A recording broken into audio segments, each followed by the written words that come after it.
Welcome to the City Current Show, powered by Hagen-Botham Insurance and Financial Services. This show focuses on sharing good news and powering the good in our community. Now here's your host, City Current CEO, Jeremy Park.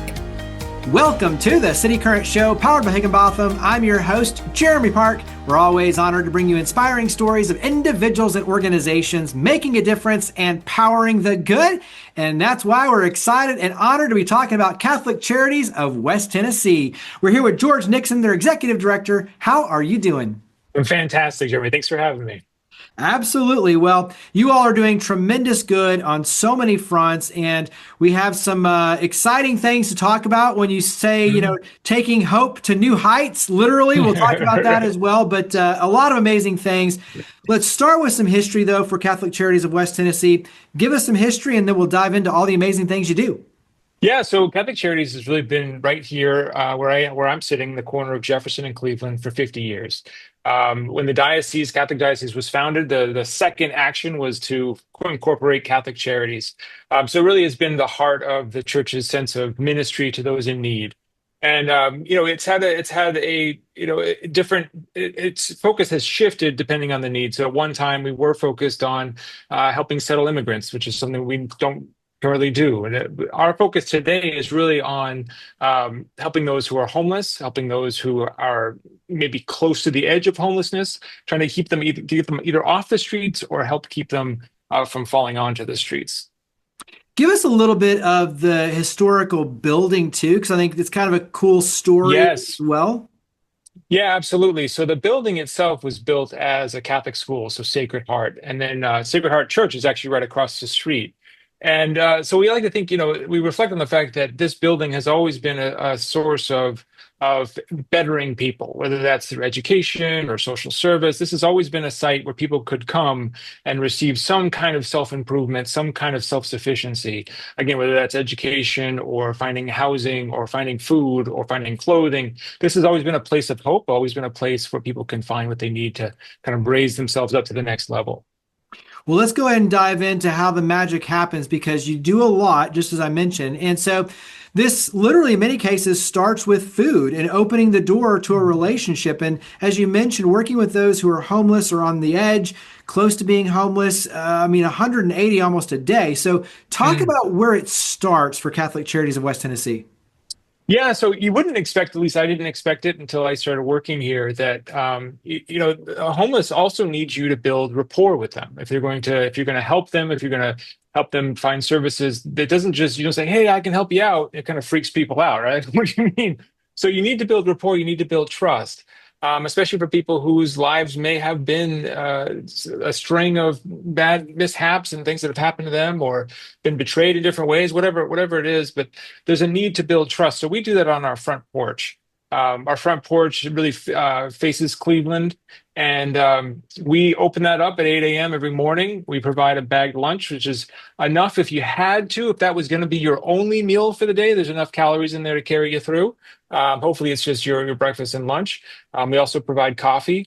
And what we're really providing is an atmosphere for community. So we set up like high top tables and picnic benches, and just kind of a safe, friendly atmosphere for people to gather, kind of rub elbows, get to know each other a little bit. Because again, the more people that you know, the safer that you are. So if we're building community within that population.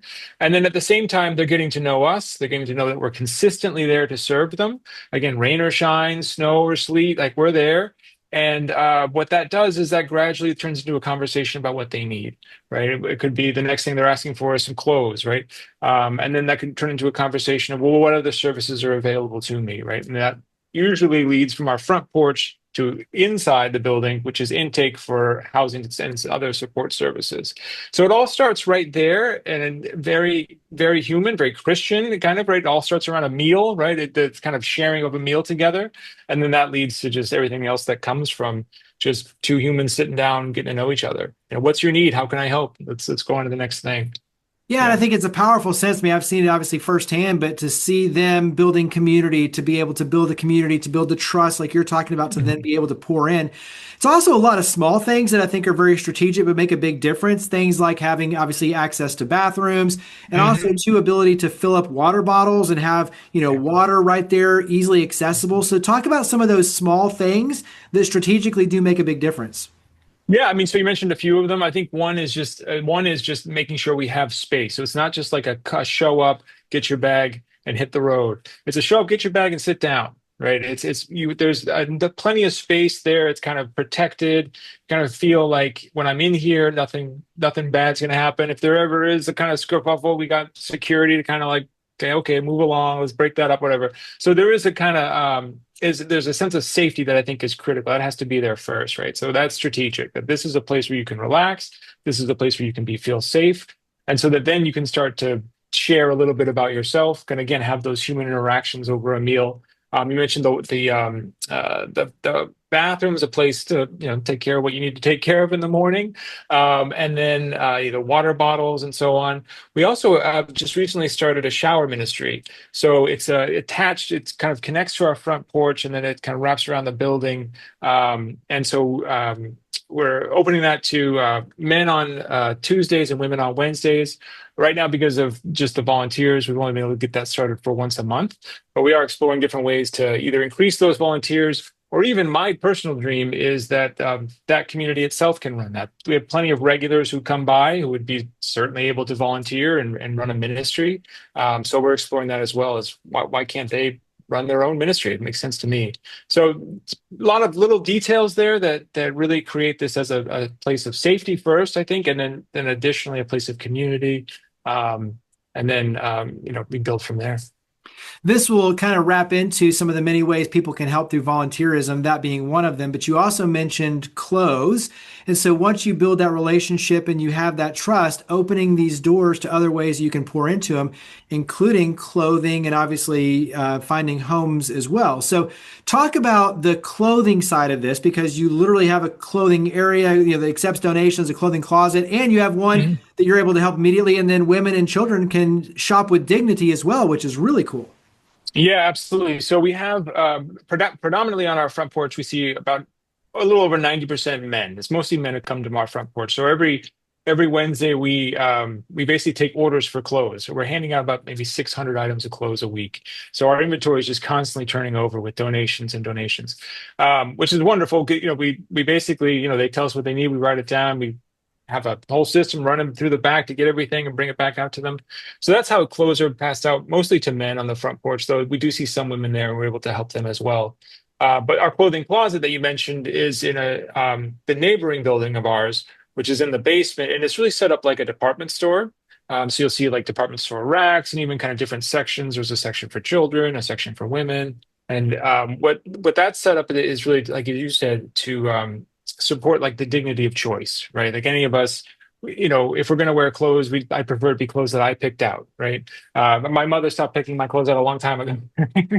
That was a moment of freedom, a rite of passage, right? So all of us should enjoy that freedom for the rest of our lives. And we're very careful about what we put out, right? Our rule of thumb is, we don't put anything out that we ourselves wouldn't be willing to wear, right? That it's way out of fashion, or has something ripped, or if those buttons are missing, then we wouldn't put that out there.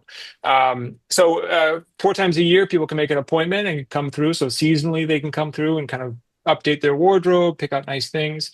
We actually had a family. This is a favorite story of mine. A family that came who they had to come because they had a house fire. They had lost everything. And there was a young teenage girl in that family, and she was kind of like just really obviously upset about the whole thing, but very kind of not interested in whatever clothing we might have, for her. Well, she didn't think it'd be anything that she'd be interested in. And when she went down there, her face lit up because she found a number of items that were in style or the right brand or the kind of things. And she was like, oh, wow, they have this, they have that. So her whole kind of demeanor changed.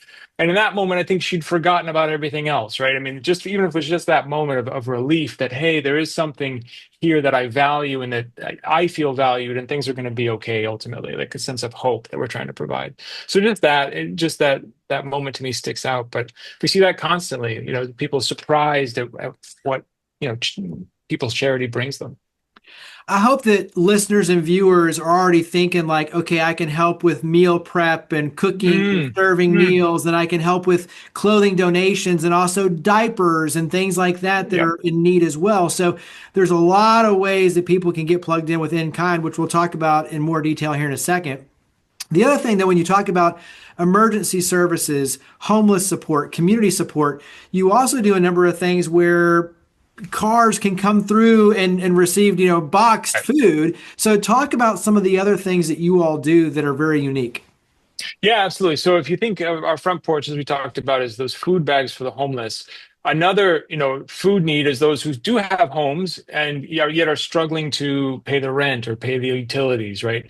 And so we provide a food box. The contents, vary, but valued around $45, $48 in that box. And the goal there is basically to offset expenses, so that if you're having to struggle between, am I going to eat today or this week, or pay my rent, we can help make that's not a choice anymore. You're going to eat, you're going to be fine. You can pay your rent, you can stay off the streets. You can pass through, and that's been tremendous. We see about 2,200 families a month roll through that mobile pantry. We're there Monday through Thursday.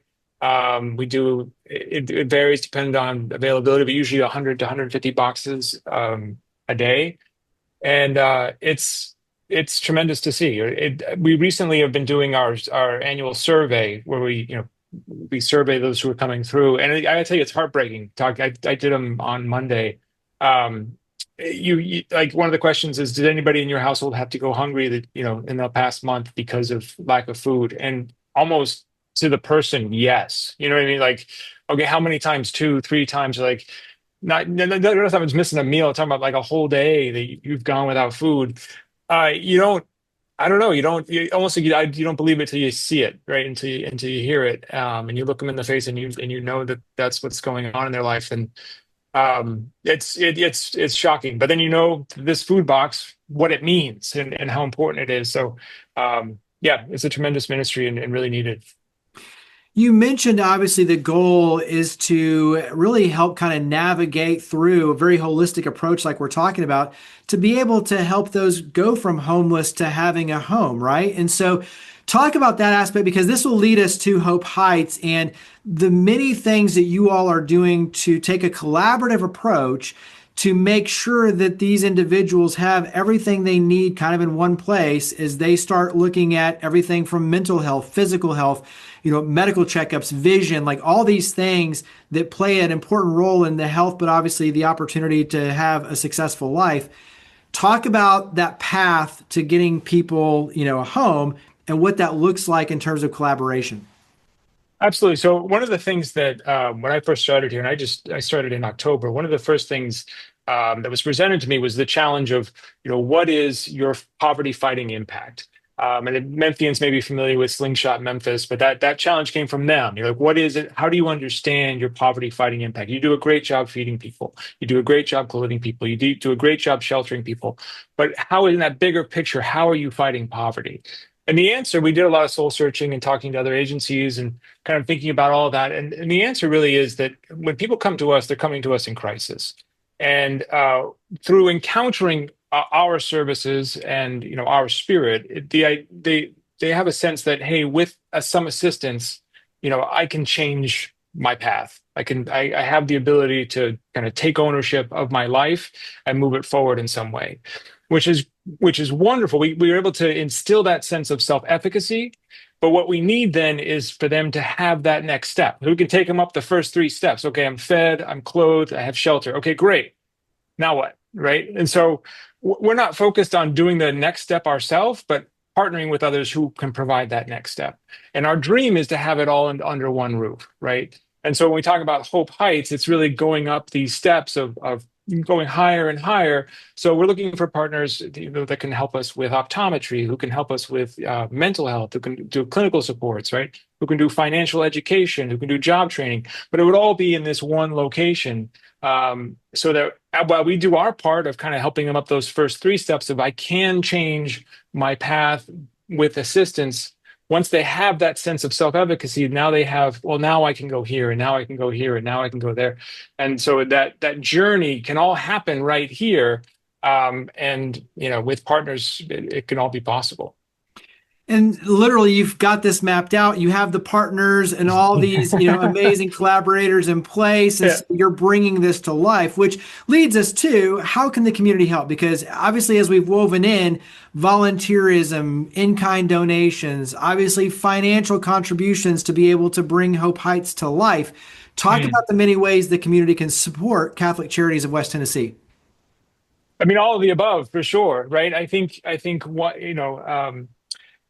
it depends on your area of expertise. If you're a mother with a stay-at-home mom with some kids who are volunteer age, bring them down. Let's roll up their sleeves, get them used to helping people, serving people, get in that volunteer spirit.